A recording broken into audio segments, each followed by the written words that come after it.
গাজা উপত্যকায় যুদ্ধবিরতি কার্যকরে চুক্তির প্রস্তাবে সম্মত হয়েছে হামাস। তবে ইসরায়েল জানিয়েছে যে প্রস্তাবে হামাস রাজি হয়েছে সেটা ইসরায়েলের কাছে গ্রহণযোগ্য নয়।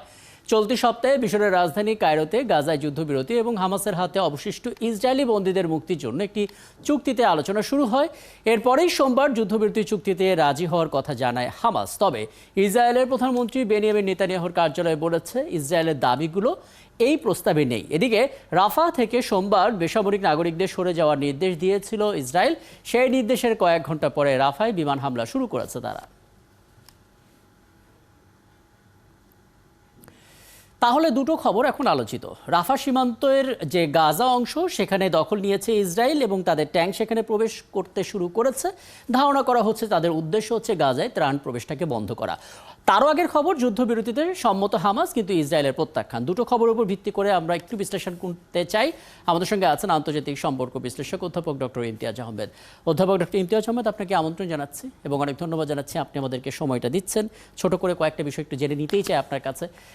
দেখুন, মিশর এবং কাতারের মধ্যস্থতায় যে যুদ্ধবিরতি তার প্রস্তাবে হামাস সম্মত হয়েছে।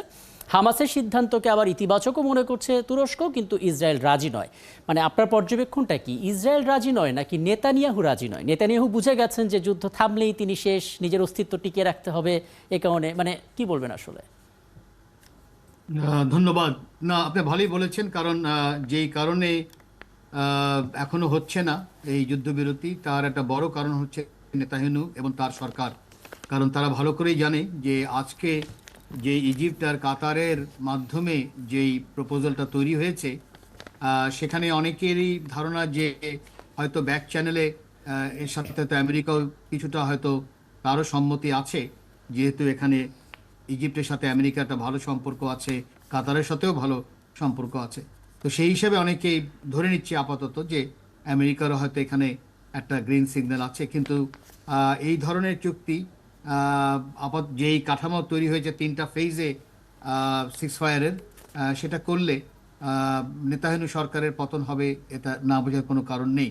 তো এখন দেখা দেখা যাক যে ইসরায়েলের জনগণ কিভাবে নেয়। কারণ এতদিন নেতানিয়াহু সরকার বা নেতানিয়াহু বলে আসছে যে হামাস কোনোভাবেই কোনো কিছুতে রাজি হচ্ছে না, একেবারে পার্মানেন্ট সিক্স ফায়ার ইত্যাদি।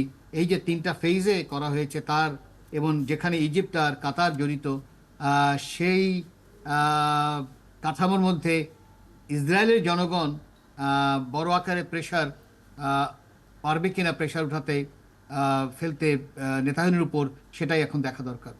আবার দেখুন, মানে ইসরায়েলের কর্মকর্তারা তারা যখন রয়টার্সকে সাক্ষাৎকার দিচ্ছিল, বিবিসিতে সেটা প্রচারও করা হয়েছিল তাদের, সেখানে বলা হচ্ছিল যে হামাসের যে চুক্তিটা সেটা মিশরীয় প্রস্তাবের একটা দুর্বল সংস্করণ এবং তারা হামাসকে পুরোপুরি নিরস্ত্র দেখতে চায়, ভবিষ্যতে গাজা যেন ইসরায়েলের জন্য হুমকি হয়ে উঠতে না পারে, এই সমস্ত বিষয়গুলো মাথায় রেখে তারা প্রস্তাবটা প্রত্যাখ্যান করেছে। প্রশ্ন হলো, এটা যদি তাদের মনোভাব হয়েই থাকে তাহলে মিশর কাতারের মধ্যস্থতা আদৌ কোনো কাজে আসবে কি না? কাজে আসার একটা বড় কারণ হচ্ছে যে অলরেডি 35,000-এর মতো মানুষ মারা গেছে, প্যালেস্তানিয়ান মারা গেছে। তারপরে যেভাবে বিক্ষোভ শুরু হয়েছে আমেরিকার বিভিন্ন আইভি লীগ বিশ্ববিদ্যালয় সহ একেবারে এলিট বিশ্ববিদ্যালয়, এবং এটা যেভাবে ছড়িয়ে গেছে ইউকে, জার্মানি, ফ্রান্স, এমনকি ফিনল্যান্ড, অস্ট্রেলিয়া, এটাকে তো থামাতে হবে।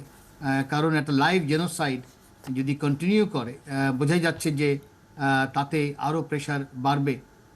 তার উপরে আবার আমেরিকার নির্বাচনও সামনে আছে।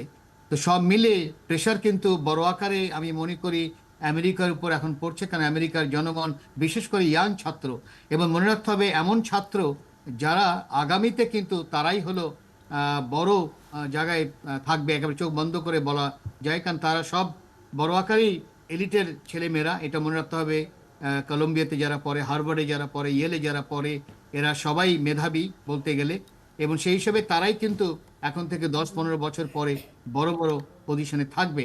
তো সেই জায়গায় একটা সমাধান যদি না আনা যায়, তাহলে আমেরিকার বড় একটা ঝামেলা। তো এখন দেখা দরকার ইসরায়েলের জনগণ কিভাবে এই প্রস্তাবটাকে নিবে।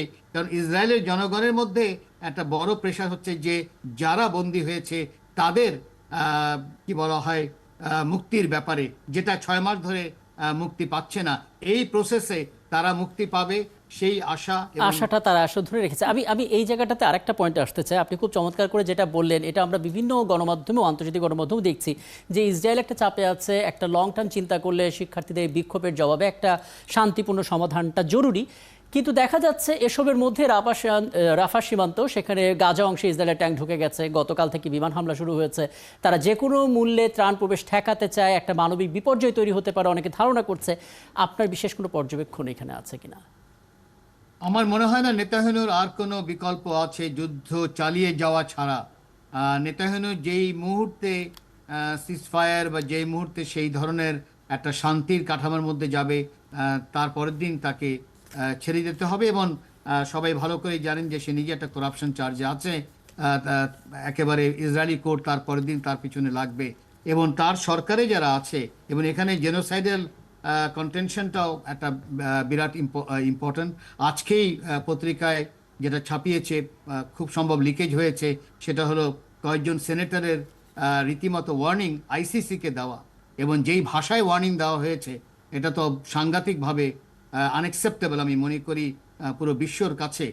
সেখানে বোঝা যাচ্ছে যে প্রচণ্ড প্রেশার আছে আমেরিকা একটা সমাধানের জন্য। এখন দেখা দরকার ইসরায়েলের জনগণ এই হামাস কি বলা হয় এই যে রাজি হলো, এবং কাতার আর ইজিপ্টের যে প্রস্তাব, তার উপরে ইসরায়েলের জনগণ কি বলে, আমি মনে করি সেদিকে একটু চোখ রাখা দরকার। আপনাকে অনেক ধন্যবাদ। এই স্বল্প সময়ের মধ্যে বেশ চমৎকার কিছু পরামর্শ আমাদেরকে দিলেন। আমাদের সঙ্গে ছিলেন আন্তর্জাতিক সম্পর্ক বিশ্লেষক অধ্যাপক ডক্টর ইমতিয়াজ আহমেদ।